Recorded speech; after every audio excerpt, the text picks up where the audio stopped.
Chronic wasting disease is a progressive neurological disease that is known to affect deer. It affects susceptible species of deer such as elk, moose, red deer, sika deer, mule deer, and black-tailed deer. Chronic wasting disease is also known as CWD. This disease has been documented in areas of Texas since 2012. Since its initial discovery in the United States in the late 1960s, it's also been discovered in 22 states outside of Texas in white-tailed deer, elk, and mule deer. Recently in Texas, it's been discovered in captive white-tailed deer, in addition to wild mule deer in far northwest and in the panhandle of Texas.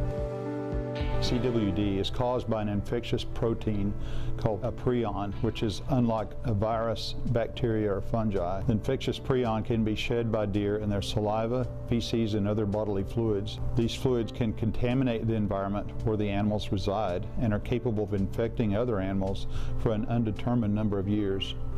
Infected animals will likely only show clinical signs such as weight loss, exaggerated wide posture, and staggering at the terminal stage of the disease.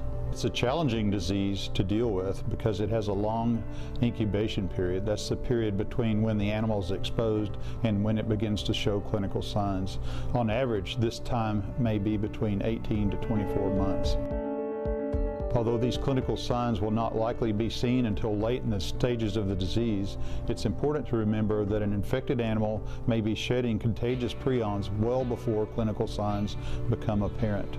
The prions are what concern state officials most because it is how this disease is spread, either through natural movements of infected animals or transportation of live infected animals or carcass parts of animals that are infected.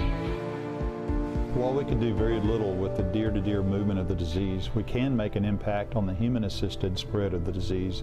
This is where you, as a hunter or a landowner, can help protect Texas by following these recommendations. Support required surveillance efforts and voluntary testing of harvested susceptible species. This helps to determine whether or not the animal has chronic wasting disease. Samples should be collected from harvested susceptible species and submitted for testing.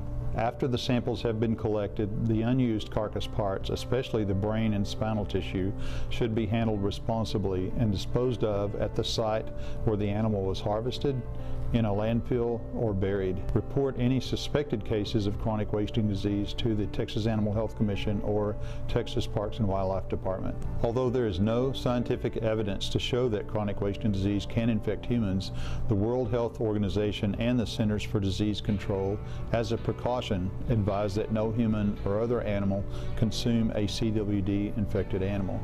With this information, the Texas Animal Health Commission hopes you can better understand and identify chronic wasting disease and help keep it from spreading to other deer populations in Texas.